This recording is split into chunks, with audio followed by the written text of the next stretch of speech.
बार अपनी इस खास पेशकश में आज आपका हार्दिक अभिनंदन करता हूं, स्वागत करता हूं। आज मैं आपको मिलाने जा रहा हूं एक युवा लेखक से जिसने अपनी लेखनी के दम पर इतिहास के कई सारे, जिसे कहते हैं, रहस्य जो है वो जनता के सामने, पाठकों के सामने उजागर किए हैं।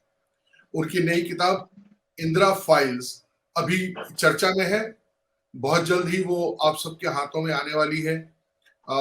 इसको लेकर बड़ी चर्चा है।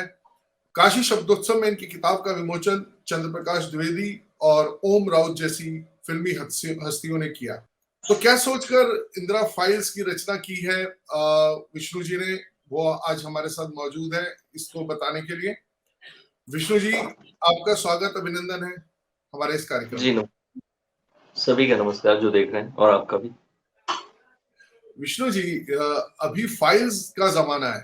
Tashkent files, Kashmir files, Kerala files और अब इंदिरा फाइल्स। इंदिरा फाइल्स के क्योंकि लेखक आप हैं, तो आप बताएं कि इंदिरा फाइल्स को लिखने के पीछे आपकी प्रेरणा क्या रही? दरअसल आपने कहा ना कि अभी फाइल्स का जमाना है। फाइल्स का जमाना आज का नहीं है। जैसे पहले होता था ना वाटरगेट कांड, वैसे ही मित्रों-किन फाइल्स एक किताब थी। तो केजीबी का एक जो बंदा था जो बेसिकली आर्काइव रिकॉर्ड्स में रखता था, वो 12 साल तक केजीबी की रिकॉर्ड्स कॉपी करता रहा चुपचाप, और बाद में वो भाग गया यूरोप में, और फिर उसने खुलासे किए, बुक्स आई, उसमें निकल के बहुत सारा कुछ आया। वहां से फाइल्स चर्चा में आई कि फाइल्स बेसिकली होती क्या है। फिर उसके बाद विकीलीक्स केबल और ये सब आ गई, तो लोग हर चीज के पीछे केबल्स लगाने लगे।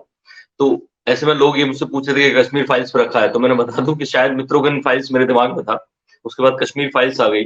तो मेरा मानना ये है कि जो इतिहास है, जितना भी लिखा गया आजादी के बाद भारत में, सबके साथ दिक्कत क्या है कि वो इतने सारे फैक्ट्स छुपाए गए। अब वो क्यों छुपाए गए, ये वो छुपाने वाले जानते हैं। हमें लगता है कि वो एक एजेंडा था, खास तौर पे एक आइडिया ऑफ भारत की लड़ाई है कि भारत कैसा हो, उनके हिसाब से वो कैसा दिखे। इसके लिए इतिहास की, फिल्मों की, तमाम सारी जो कम्युनिकेशन के जो टेक्निक्स होती हैं, माध्यम होते हैं, उनका इस्तेमाल किया गया। न्यूज़ चैनल्स का इस्तेमाल किया गया, अखबारों का किया गया। जो उनके फंदे में आ सकते थे, जो नहीं आए, उन्होंने नहीं किया। तो हमारे सामने इंदिरा गांधी की जो छवि बनी, वो लौह महिला की बनी। ऐसा नहीं है कि उनकी जी, जैसे क्योंकि चर्चा में अभी आएगा इंदिरा गांधी जी की जो एक प्रोजेक्टेड छवि है, क्योंकि हमने देखा है कि अभी पिछले कुछ वर्षों में जो एक प्रोजेक्टेड छवि थी, उसके इतर भी काफी कुछ चीजें थी जो शायद इंदिरा फाइल्स में भी आपने लाने का काम किया होगा।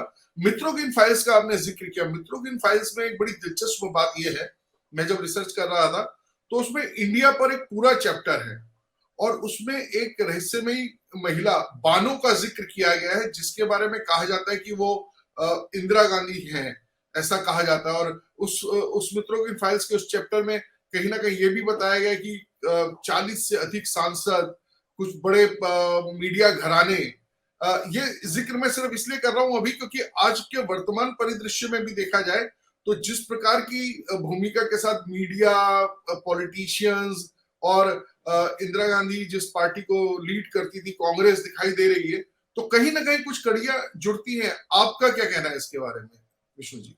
3 फरवरी का आउटलुक की स्टोरी है एक, उस मित्रों की फाइल सेकंड करके एक बुक आई है, अभी टाइम्स ऑफ लंदन ने उसके बारे में छापा है और कैसे बताया है उसको। उस खबर को गूगल करके सबको पढ़ना चाहिए। तो मैंने क्या कोशिश की है, क्योंकि ओवर एक्सपोज टॉपिक है, बहुत सारा छप चुका है इसके बारे में, लेकिन बावजूद इसके आप रेलवे स्टेशन जाइए, सड़कों पे जाइए, मॉल में जो युवा घूम रहे हैं, उनको नहीं पता है मित्रों की फाइल्स। थोड़ा ताशकंद फाइल्स में उसका जिक्र था जो फिल्म आई थी, लेकिन उनको नहीं पता है। तो मैंने सरल शब्दों में 4-5 पेज में एक चैप्टर लिखा है और अपनी इस बुक में, और उस बुक में एक चैप्टर है कि कभी सीआईए, कभी केजीबी के हाथों खेलती रही इंदिरा गांधी। तो खाली केजीबी नहीं है, सीआईए के हाथों भी। और वो मैंने इतनी सारे फैक्ट्स उसमें, आपने जो इस बानों की बात की, वो उनके जो कैबिनेट में उनके मोल थे, कैसे 4 कैबिनेट मंत्री पेरोल पे थे केजीबी के, वो सारी चीजें विद रेफरेंसेस, कहां से लिया गया, किसने क्या दावा किया। सीआईए के बहुत सारे इंसिडेंट्स हैं जहां अभी आपको केजीबी मित्रों का फाइल्स पता है, लेकिन सीआईए कैसे हमारे सिस्टम में घुसा हुआ था, कैसे पीएमओ तक में जासूस था, कैसे नेहरू जी और इंदिरा गांधी के साथ एक व्यक्ति काम करता रहा, उनके घर में रहता रहा, और उसके बारे में आरोप लगे कि सीआईए फाइल्स। उस वक्त होता ही था कि कोई भी सवाल उठाता था उसको सीआईए का एजेंट बता दिया जाता था। तो ऐसी चीजें जो अलग अलग मोटी मोटी किताबों में, मोटी मोटी फाइल्स में दबी पड़ी हैं, वो मैंने कोशिश की है कि आम चौक चौराहों पर पंचायत में बैठ के, टीवी डिबेट्स में बैठ के, गली मोहल्ले की चर्चाओं में हो या कॉन्स्टिट्यूशन क्लब जैसे दिल्ली के जो प्रतिष्ठित क्लब है वहां जो चर्चाएं होती हैं, उन सब में एक आम व्यक्ति जो हिंदी बेल्ट से निकला है, क्योंकि हम इसका ट्रांसलेशन और भाषाओं में कराएंगे, लेकिन अभी फिलहाल हमने फोकस ये किया कि वो व्यक्ति जो नॉर्मल देखता रहता है, व्हाट्सएप यूनिवर्सिटी से बोला जाता है, वो रेफरेंसेस के साथ, दम के साथ अपनी बात कह सके, कोशिश की है गागर में सागर भरने की। तो वो आपकी जो केजीबी फाइल्स उसमें है, सीआईए की फाइल्स इसमें है, विकीलीक्स की फाइल्स इसमें, बहुत सारी चीजें इसमें मिल रही है। मतलब फैक्ट्स का एक खजाना इंदिरा गांधी से जुड़ा हुआ, हाँ, आलोचनात्मक ढंग से, इसलिए इसका नाम इंदिरा जी फाइल्स है, वो आपको मिलेगा। जी जी। तो एक चीज जैसे कि आपने बताया कि इंदिरा फाइल्स में बहुत सारी फाइल्स का समावेश है और कहीं ना कहीं ये भी देखने में आता है कि आपने सही कहा कि बहुत सारा लिटरेचर, बहुत सारी कहानियां और बहुत सारी बातें जो है वो अंग्रेजी में है, इसलिए कहीं ना कहीं वो आम लोगों से दूर रहती है क्योंकि शायद सब तक उनकी पहुंच नहीं होती भाषा की एक पकड़ होने के कारण, भाषा की दिक्कत होने के कारण। तो इंदिरा फाइल्स आपको क्यों लगता है कि लोगों को पढ़ना चाहिए और इसमें क्या इंदिरा गांधी के व्यक्तित्व की क्या एक आध ऐसी चीज है जो आप बताना चाहेंगे कि जिसकी कड़ी को पकड़कर हम इंदिरा फाइल्स में उनके जीवन से और की जो और बातें हैं उसका खुलासा कर सकें। देखिए किसके लिए है किताब, पहले हम इस पे चलते हैं। मैंने कहा कि आम आदमी जो थोड़ा बहुत भी, चाहे वो गली मोहल्ले चौराहों में चर्चा करता है, स्कूल के कॉलेजेस के कैंपस में चर्चा करता है, जो हमारा युवा निकल के आ रहा है, खासतौर पर उसको पढ़ना चाहिए। और जो भी राजनीतिक रूप से चेतनावान है या हो रहा है या होना चाहता है, उस व्यक्ति के लिए बहुत सारे फैक्ट्स जानने जरूरी हैं। और क्योंकि मैंने इसलिए फोकस किया कि हमारी जो आजादी के बाद जितने प्रधानमंत्री बने, उनमें कहा जाता है कि लौ महिला इंदिरा गांधी थी, जबकि हकीकत ये है कि मैं शायद 43वां लेटर अभी पढ़ रहा था, तो उसमें इंदिरा गांधी की अपनी एक दोस्त थी, डॉर्थी नॉर्मन, उनको वो कैसे, मतलब उस लेटर को आप पढ़ेंगे तो रहेगा कि ये टूटी हुई महिला कैसे लौ महिला हो सकती है, वो इतने दुख उसमें व्याप्त कर रही है, तो मुझे लगा ओ महिला है। हर व्यक्ति की जिंदगी में सब तरह के पहलू होते हैं, उनकी जिंदगी में भी वो पहलू था। लेकिन मुझे लगा कि इंदिरा गांधी का और बहुत सारी चीजें इमरजेंसी के अलावा भी जो लोगों के सामने आनी चाहिए। और इससे दो फायदा, अगर कांग्रेस के लोग हैं, कांग्रेस के लोग इस किताब को पढ़ते हैं, जो युवा नेता बनना चाहते हैं, मेरी मेरी वजह इंदिरा गांधी को चुनने की ये थी कि इंदिरा गांधी जो है वंशवाद का मेरी राय में, मेरी सोच में, भारत, आजाद भारत की सबसे बड़ी प्रतीक है।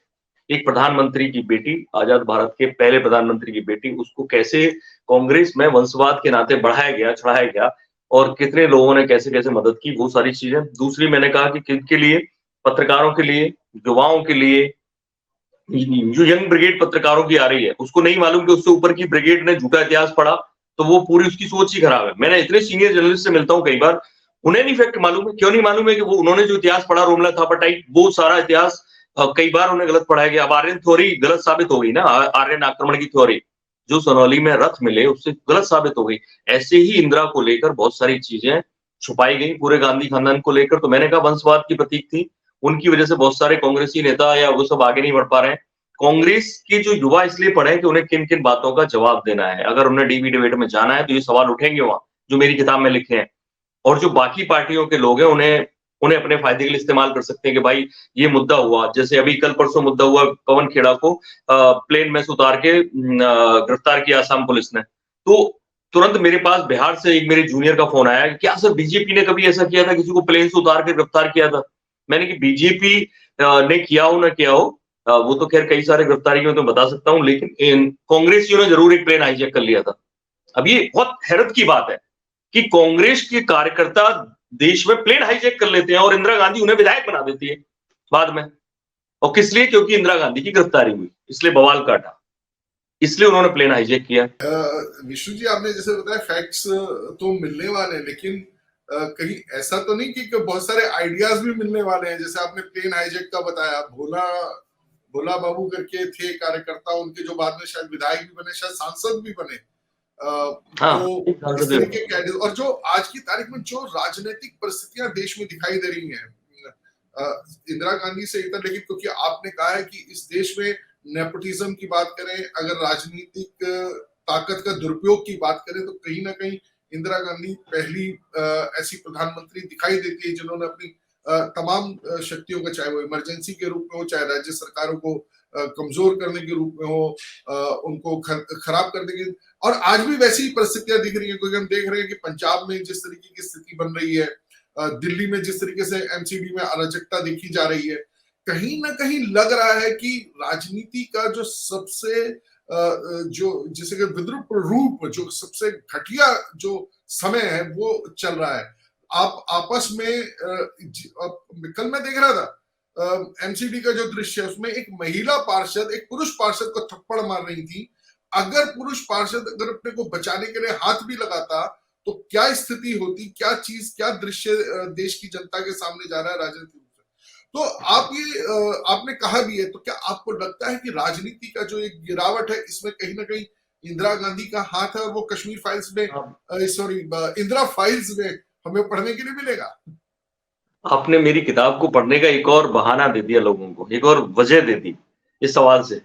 है क्या कि आप जिस भी समस्या को आज की देखेंगे, आप पाएंगे कि उसमें कैसा रोल और एक तरह से पायनियर की भूमिका इंदिरा गांधी की थी। दुनिया भर में लेफ्ट की पहली चुनी जो लोकतांत्रिक सरकार थी, जो लेफ्ट वाले बहुत इनको सपोर्ट करते हैं, वो थी केरल की, और वो इंदिरा गांधी ने जबरदस्ती गिरा दी थी उस वक्त।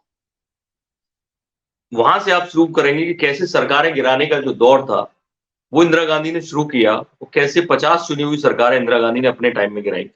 वो कभी कभी मोदी जी बोलते भी हैं, लेकिन उनकी कहानी यहाँ पड़ेगी। अब आप देखिए, हर स्टेट में जाइए, हर स्टेट में आप देख रहे हैं कि तमिलनाडु में कांग्रेस कभी आनी नहीं है, जो स्थिति बन गई है उससे। उड़ीसा में भी कोई आसार दिखते नहीं है। कई स्टेट में से मतलब वो हमेशा के लिए गायब सी हो चुकी है, कई कई जगह गठबंधन से आती है। तो इसकी वजह क्या है? एक पूरा मैंने एक चैप्टर इस पे लिखा है। इंदिरा गांधी के समय में ऐसी क्या-क्या परिस्थितियां हुई, उन्होंने क्या-क्या कदम उठाए, जिससे कि वो पूरी की पूरी, उन्होंने कैसे क्षेत्रीय नेतृत्व को खत्म किया कांग्रेस के, वो पूरा का पूरा आप चैप्टर उसमें पढ़ेंगे। दूसरा, आपको मालूम है कि इंदिरा गांधी के समय कितनी बार कांग्रेस टूटी? सबसे ज्यादा बार कांग्रेस से टूटकर अलग-अलग पार्टियां बनी। कुल 66-67 बार कांग्रेस टूट चुकी है, उनमें सबसे ज्यादा बार इंदिरा गांधी के समय में टूटी थी। और वो कैसे कांग्रेस के जो छत्रप हैं, वो इंदिरा गांधी ने मजबूर कर दिया कि भाई दूसरी वो बनाओ। खुद उन्होंने पार्टी तोड़ी, खुद उन्होंने पार्टी तोड़ के, जैसे शिवसेना अलग हो गई है, वो भी अलग हुई थी। जैसे ठाकरे परिवार अलग हो गया, उन्होंने अपनी कांग्रेस ही बनाई है मजबूती के साथ, लेकिन उन्होंने उसी को असली साबित कर दिया, वो अलग बात है। तो जो उस वक्त के थे सारे जितने पैतरे होते थे, वो इंदिरा गांधी ने चलाए। आप देखिए, लोग कहते हैं कि इनका इतने विधायक है, इतने तोड़ लिए, और अंतरात्मा की आवाज सुन के वो लोग चले गए। गोवा में कांग्रेस का एक विधायक नहीं था, 0। बावजूद सरकार किसकी बनी? कांग्रेस की। ये इंदिरा गांधी ने किया। सब आपको ऐसी चीजें पढ़ने को मिलेंगी, वो क्या करती थी। स्नूपिंग देखिए, आज जो स्नूपिंग की बात होती है, हमारे फोन रिकॉर्ड हो रहे हैं। अभी आपने एमसीडी की बात की, आप आम आदमी पार्टी की सरकार, मनीष सिसोदिया ने जो एक फीड, कौन सी स्नूपिंग यूनिट बनाई थी, कोई एक बात हो रही है उसकी, उसके लिए पैसा जारी हुआ। वो सब किसने शुरू किया, वो आप जानेंगे। तो ऐसी ढेर सारी चीजें हैं। एजेंसीज का दुरुपयोग, आज कहते हैं ईडी और ये सब सारी चीजें, वो सब आप जानेंगे कि एजेंसीज का दुरुपयोग, खेल जो संघ होते हैं उनमें कहते हैं राजनीतिकरण क्यों, वो जानेंगे आपके इंदिरा गांधी के समय से शुरू हुआ। बहुत सारी चीजें हैं जो आज हमारी राजनीति में दिखती हैं। उसकी जो पायनियर थी, उसकी जो सूत्र जो उन्होंने शुरू किया, वहां से वो इंदिरा गांधी का बहुत बड़ा रोल है। और इसलिए पॉलिटिकल साइंस के छात्रों को, पत्रकारों को, आम जनता को वो पता होना चाहिए। और वो है, सबको मालूम सबको है, लेकिन मोटी मोटी किताबों में दफन है, और वो लोग कोई पढ़ता नहीं है। मैं आप लोग की भाषा का इशू नहीं है, इंग्लिश के लोग भी जब इतनी मोटी किताबें देखते हैं रामचंद्र गुहा की या किसी की, वो खोलते ही नहीं है। क्यों नहीं खोलते? कि भाई इतना टाइम किसके पास है आज की दुनिया में पढ़ने के लिए, या व्हाट्सएप यूनिवर्सिटी पे कुछ भी मान लेंगे। और फिर उसमें रामचंद्र गुहा जैसे इतिहासकार भी हो तो और इशू हो जाता है। रामचंद्र गुहा जैसे इतिहासकार को मैंने पढ़ा, तो आप ये मानिए कि मैंने हिम्मत करके जुटा ली, उनकी कई किताबें पढ़ डाली। तो आप देख रहे हैं कि हिंदी विरोध का जो आंदोलन चला था, जिसकी वजह से हिंदी राजभाषा आज नहीं बन पाई, तो कौन जिम्मेदार है? इनमें एक जिम्मेदार इंदिरा गांधी भी। ये भी चैप्टर में आप पढ़ेंगे, लेकिन कहीं भी जिक्र नहीं किया गुहा ने कि इंदिरा गांधी का भी कोई रोल था। वो जो 65 में जो सब आंदोलन हुआ, विरोध हुआ, इतना सारे लोग मर गए, और हिंदी राजभाषा नहीं बन पाई फाइनली, तो वो चल रही है सहायक भाषा के तौर पे। तो वो उन्हें जानना चाहिए कि कैसे ये रामचंद्र गुहा ने ये सब फैक्ट भी जो उन्होंने डिस्टॉर्ट किए हैं, जैसे उन्होंने आपको गोधरा वाला कांड है, गोधरा वाले कांड में मैं गोधरा ट्रेन की बात कर रहा हूँ, उसमें जो मेन कमीशन बना था, उसके बजाय वो लालू के कमीशन को कोट कर रहे हैं। लालू का जो बनर्जी कमीशन था क्या था, वो कमीशन को कोट कर रहे हैं। सोचिए इतिहास कौन पढ़ा रहा है, लालू ने जो फर्जी कमीशन बनाया उसको वो कोट कर रहे हैं, और जो मेन कमीशन था उसकी चर्चा ही नहीं कर रहे हैं। तो इनका इतिहास हम कैसे ईमानदारी से मान लें? नहीं, बात इतिहास की भी है विष्णु जी, और कहीं ना कहीं जैसे ध्यान में भी दिखाई देता है, क्योंकि इंदिरा गांधी जी का कार्यकाल, और या यूं कहें कि गांधी परिवार जो आजादी का क्रेडिट लेता है, और चाहे नेहरू जी के सामने देश में जो समस्याएं खड़ी हुई वो आज तक देश भुगत रहा है, इंदिरा गांधी जी के समय में जो समस्याएं खड़ी हुई वो आज तक देश भुगत रहा है, राजीव गांधी जी के समय में जो समस्याएं खड़ी हुई वो भी देश आज तक भुगत रहा है। यानी कि अगर इंदिरा गांधी का जिक्र करें तो भिंडरा वाले का खड़ा करना, क्योंकि पॉलिटिक्स के नाते उन्होंने इस्तेमाल किया। नेहरू जी का कश्मीर आज तक हम लोग झेल रहे हैं, और अभी जो पंजाब की स्थिति बन रही, कहीं ना कहीं उसमें इंदिरा गांधी जो एक बीज बो गई थी, जिसकी कीमत भी उन्होंने चुकाई और अपनी जान देकर चुकाई, ये भी बड़ा दुर्भाग्यपूर्ण है। राजीव गांधी ने जिस लिट्टे और ये जो पूरा का पूरा श्रीलंका वाला जो पूरा प्रकरण था, उसकी कीमत उन्होंने स्वयं अपनी जान देकर चुकाई। लेकिन कहीं ना कहीं इन समस्याओं में देश को झोंकने वाले भी ये लोग थे। कहीं ये इतिहास भी के पन्नों से कहीं इसकी कुछ बातें जानने को मिलेंगी इसमें इसमें ही विस्तार से मैंने रेफरेंसेस के साथ वो घटनाएं और वो पॉइंट और वो कदम बताए हैं जो इंदिरा गांधी ने लिट्टे के जो कैसे खड़ा किया लिट्टे को, कैसे कैंप लगा के उनकी मदद की, कैसे दूसरे देश में फालतू में टांग अड़ाई, जिसका खामियाजा हमारी शांति सेना को जैसे राजीव गांधी ने जो किया वो सबको भुगतना पड़ा। एक दौर था, और ये बात लोग नहीं जानते कि राजीव गांधी ने अपनी खुद बुलेट प्रूफ जैकेट प्रभाकरण को दी, यहाँ बुलाया, और कौन लेके आया घर से जैकेट, वो राहुल गांधी लेकर आए। कैसे इंदिरा गांधी ने वहां कैंप लगाए, कैसे अमेरिकी ट्रांसमीटर लगा, बहुत सारी घटनाएं आपको पता चलेंगी लिट्टे को बढ़ावा देने की। ऐसे ही कैसे अमरिंदर सिंह को लगाया कि भाई भिंडरा वाले से मिलो, भिंडरा वाले से राजीव गांधी को मिलवाओ, कैसे उसे बढ़ाओ, कैसे उसकी जो पार्टी की जो पहली प्रेस कॉन्फ्रेंस थी उसके दल की, उसका जो बिल था वो जेल सिंह ने अपनी तरफ से दिया, वो दिखाते रहे कैसे भिंडरा वाला उन्होंने खड़ा किया, कैसे प्रभाकरण लिट्टे इन सबको मदद की। ये सारी चीजें खामियाजा उन्होंने भुगता है। इंदिरा गांधी ने बहुत कुछ ऐसी चीजें की देश के लिए जिसका नाम होता है कि भाई बांग्लादेश अलग कर दिया, आपने सिक्किम विलय कराया, ये सब चीजें हम जानते हैं। मैंने खुद एक सीरीज बनाई थी इंदिरा गांधी की, ऐसा नहीं है कि मैंने तारीफ नहीं की, लेकिन लोग इन्हें जानते हैं अच्छे से। लेकिन बहुत सारी चीजें थी, परमाणु परीक्षण कराया, तो वो परमाणु परीक्षण में ये भी तो पता होना चाहिए कि इंदिरा गांधी ने संसद में खड़े होकर कहा कि मैं पाकिस्तान के साथ न्यूक्लियर टेक्नोलॉजी शेयर करने को तैयार हूं। ये बात देश में किसी को पता है? आज मोदी ये कह दे कि मैं पाकिस्तान को, एक आरएसएस के नेता ने ये बोल दिया, मान लो अधिकारी ने, कि गेहूं देना है, उसको तोड़ मरोड़ के ऐसे कर रहे हैं कि उनको गेहूं दीजिए पाकिस्तान को, उस पर बवाल कर रहे हैं लोग। लेकिन सोचिए इंदिरा गांधी ने तो पूरी न्यूक्लियर टेक्नोलॉजी देने की बात की थी संसद में खड़े होकर, और आज तक वो बात साफ उस पर लिखा हुआ है कि इसको मीडिया में यूज नहीं किया जा सकता, मतलब इसको छाप नहीं सकते आप, जो इंदिरा गांधी ने बोला। अभी भी आप वो उस दिन की कार्रवाई निकाल लीजिए, मैंने दिया अपनी किताब में, और उस दिन की कार्रवाई में साफ लिखा हुआ है। तो ये क्यों हो रहा था, ये चीज पता चलनी चाहिए ना लोगों को। नहीं, बिल्कुल। और ये कैसे पता चल रही है? जैसे आपने बांग्लादेश का भी जिक्र किया, और ये भी बड़े विजय से, बड़े गर्व से हम बताते हैं कि हमने उनके पाकिस्तान के 93,000 सैनिकों का समर्पण कराया, लेकिन उसके बाद हमने उनको छोड़ा। लेकिन उसके बदले में जो हमारे सैनिक पाकिस्तान की जेलों में बंद थे, उनके बारे में हमने कोई खोज खबर नहीं ली। तो क्या वो सवाल भी उठाया है मैंने, ये भी उठाया कि शिमला समझौते के बाद, जिसको लोग बड़ा बड़ा करके बताते हैं कि शिमला समझौता इतना बड़ा है, उसके बाद हमारे अधिकारी शर्मिंदा क्यों थे? उनके बयान छपे हैं, वो शर्मिंदा थे। ये सारी बातें लिखी हैं। कैसे भुट्टो का लौट के शिमला समझौते से लौट के गया तो वहां एयरपोर्ट पर जबरदस्त स्वागत हुआ, उनकी संसद में इतना बड़ा उनको वो किया गया कि आपने बहुत बड़ी चीजें कर ली। विस्तार से वो चीजें आपको इस किताब में पढ़ने को मिलेंगी। ये भी मिलेगा कि कैसे जो बांग्लादेश युद्ध का हीरो था, बांग्लादेश युद्ध के जो हीरो थे, वो उनमें से एक, यानी रामनाथ काव को सब जानते हैं, सावेक सिंह भी थे। उस बंदे ने क्या ऐसी मजबूरी आई, क्या इंदिरा गांधी ने उसके साथ ऐसा किया कि उसको भिंडरा वाले के साथ खड़ा होना पड़ा? आज भिंडरावाला इतना मजबूत नहीं होता अगर इंदिरा गांधी वो गलती ना करती। तो लोगों को ये पता होना चाहिए, बहुत सारे फैक्ट्स मैंने डाले हैं, बाकी वो चर्चा करें, उन तरफ से जवाब दें। उनके लोग भी कुछ रिसर्च निकाले हैं, बहुत सारी चीजें हैं। मैं तो चाहता हूँ कि चीजें आए, पब्लिक डिस्कोर्स में आए, चर्चा का विषय बने। पता तो ये पता ही नहीं है, बड़े-बड़े संपादक बैठे हैं, अगर उनको कुछ चीजें पता भी है तो वो लाना नहीं चाहते कुछ वजह से। तो वो मजबूरियां, वो रिसर्च का पार्ट बने, डिस्कशन का पार्ट बने, लोगों को पता हो। सबसे बड़ी बात, लोग कहते हैं कि चाइना इतना आगे निकल गया कि हम 4-5 दशक भी उसकी स्पीड से चलें तो भी उसे पकड़ नहीं पाएंगे, ये लोग कहते हैं।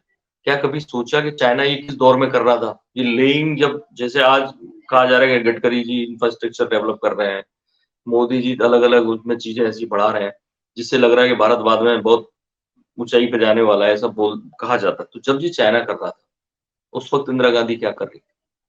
जब कहा जाता है 1991 में अर्थव्यवस्था के दरवाजे खुले, मनमोहन सिंह जी ने जो भाषण दिया, जो ऐतिहासिक भाषण कहा जाता है, उस ऐतिहासिक भाषण में आपको पता है, उन्होंने इंदिरा गांधी की आर्थिक नीतियों की चर्चा तक नहीं की। क्यों? क्योंकि इंदिरा गांधी की आर्थिक नीतियां खराब थी, तभी तो मनमोहन सिंह उन्हें लेके आए। उन्होंने राजीव गांधी की आर्थिक नीतियों की चर्चा की, नेहरू जी की आर्थिक नीतियों की चर्चा की, लेकिन इंदिरा गांधी की चर्चा नहीं की। एक आध जिक्र किया, थैंक यू बोल के निकल गए। लेकिन उन्होंने इंदिरा गांधी की आर्थिक नीति, तो ये जिसको जानना चाहिए ना कि आखिर उन्होंने ऐसा क्या किया था, जिसके लिए मनमोहन सिंह ने चर्चा करने लायक तक नहीं सोचा उनके बारे में। और क्यों चाइना इतना आगे निकल गया, उसके पीछे कहीं इंदिरा गांधी की भी कोई भूमिका तो नहीं थी। कहीं उनकी कुछ गलतियां थी जिसके चक्कर में चीन आगे निकल गया और हम लोग वो कदम नहीं उठा पाए। वो सब इस किताब में सोचने के लिए ऐसे टॉपिक आपको मिलेंगे, और अलग-अलग लोगों को बहुत-बहुत सारी इन्फॉर्मेशन मिलेगी। ये ज़रूर है कि वो इन्फॉर्मेशन, क्योंकि अगर में सागर भरना था, किताब छोटी रखनी थी, दैट्स व्हाई बहुत सारा वो खुद भी रिसर्च करेंगे, उस पॉइंट को पकड़ के। नहीं, बिल्कुल। और दूसरा, जो भी आपने चाइना का भी जिक्र किया, और चाइना को लेकर कांग्रेस की जो एक सहानुभूति हमेशा दिखाई देती है, और अगर चाहे चाइना का मसला हो, चाहे पाकिस्तान का मसला हो, वहां से कोई भी एक्शन होता है तो हमारी सरकार को घेरने का सबसे बड़ा काम कांग्रेस करती है, या जिस तरीके से वामपंथी विचारधारा के लोग करते हैं। यानी कि कई बार तो ऐसा लगता है कि पाकिस्तान के अधिकारियों की भाषा, चाइना के लोगों की भाषा और कांग्रेस की भाषा में कोई फर्क नहीं है। तो आपकी इस बात से ऐसा लगता है कि जो चाइना के प्रति कुछ जो एक सहानुभूति सी कांग्रेस में चलती है, और कई बार उन पर आरोप भी लगे कि उनके बीच में कोई समझौता भी रहा है, तो कहीं ना कहीं इसकी जड़ें भी वहां पर दिखाई देती हैं। नहीं, बाकायदा पार्टियों के बीच में समझौता रहा है। वो तब जब 62 का इतना बड़ा कांड हो गया। एक वक़्त था जब वहाँ पे माओ ने इंदिरा गांधी से कई बार कोशिश की कि रिश्ते सुधारे जाएँ उसके बाद, और कई बार हुए, तब उन्होंने नहीं किए, तब उन्हें गुस्सा था, तमाम चीज़ें थी। लेकिन उसके बाद इंदिरा गांधी की नीतियों को इन लोगों ने पलटा और जाके पार्टी वाइज़ समझौता कर रहे हैं, वो सारी तस्वीरें सबके साथ हैं। लेकिन कभी इन कांग्रेस ने जानने की कोशिश की कि जब इंदिरा गांधी की जब हत्या हुई, उस दिन उनके जो चीफ सिक्योरिटी ऑफिसर थे वो कहाँ थे? वो चाइना में थे। काओ साहब क्यों थे? क्या साजिश में चाइना तो नहीं था? तमाम सारी ऐसी बातें हुई हैं जिनको लोगों को दोबारा से लाने की ज़रूरत है, समझने की ज़रूरत है। कैसे चाइना से फंडिंग मिलती रही है हमारे बहुत बड़े एक तबके को भारत में, देश में। तमाम सारी चीज़ें, चाइना हमेशा इन्वॉल्व रहा है कहीं न कहीं लोगों को वो करने में, तो विदेश नीति हमारी प्रभावित होती है, रक्षा नीति प्रभावित होती है, और आज जी, अगर विपक्षी इस्तेमाल करते भी हैं चाइना को, तो इसलिए करते हैं कि मोदी को घेरा जाए। जी, सरकार को घेरा जाए, उस नियत से वो करते हैं। जबकि ज़रूरत होती है बहुत सारी चीज़ों को समझने की, जानने की। इसलिए मैं तो केवल इतिहास पे फ़ोकस कर रहा हूँ कि कुछ चीज़ें आज जो हो रही हैं, उसके पीछे कहीं न कहीं इतिहास में उठाए हुए कुछ कदम, या ना उठाए हुए कुछ कदम ज़िम्मेदार होते हैं। वो चीज़ें आप इस किताब में जानेंगे। जी, बिल्कुल। और मुझे लगता है कि जो हमारे दर्शक इसको देख रहे हैं, या जो लोग इस किताब तक पहुंचना चाहेंगे, जो इस किताब को पढ़ना चाहेंगे, ये किताब इस दृष्टि से भी महत्वपूर्ण है कि शायद हम भारत इतिहास के बनाने के उस मोड़ पर है कि आज अगर कोई छोटी सी भी गलती हुई, तो कहीं ना कहीं हम फिर उसी दौर में, उसी निराशा, उसी हताशा में पहुंच जाएंगे, जो जिससे आज हम लोग निकलकर एक मजबूत अर्थव्यवस्था की ओर बढ़ रहे हैं, विश्व में एक महाशक्ति के रूप में दिखाई दे रहे हैं। आज पूरा विश्व जो है, कहीं ना कहीं वो भारत की ओर एक मजबूत स्थिति में आशा की ओर से देख रहा है कि विश्व में शांति के जो प्रयास हैं वो होंगे। तो मुझे लगता है विष्णु जी की ये किताब आपके बहुत सारे प्रश्नों का उत्तर देगी। इंदिरा फाइल्स को मुझे लगता है कि पढ़ना चाहिए, एक इतिहास के छात्र के नाते, और जो विष्णु जी ने कहा है एक राजनीतिक कार्यकर्ता होने के नाते, ताकि आपके तथ्य बातें मजबूत हो, आपको पता हो कि एक पहलू, सिक्के के दो पहलू होते हैं, एक पहलू ये भी हो सकता है। तय आपको करना है, निर्णय आपको लेना है, लेकिन जिन रेफरेंसेस की बात विष्णु जी इंदिरा फाइल्स में कर रहे हैं उससे आप उसको सत्यापित कर सकते हैं। विष्णु जी, इंदिरा फाइल्स को लेकर बातचीत बहुत लंबी चौड़ी हो सकती है, लेकिन कुछ हमारे लोगों के लिए पढ़ने के लिए भी छोड़ना चाहिए, ताकि वो इसे पढ़ें, इसको लें और करें। आपको धन्यवाद कि आपने अपना समय निकाला और आप हमारे साथ आज की चर्चा में जुड़े। यहाँ बुलाने के लिए, मेरी बात रखने के लिए, किताब के बारे में चर्चा करने के लिए बोल बिंदास का और तुल जी, आप दोनों का बहुत बहुत धन्यवाद।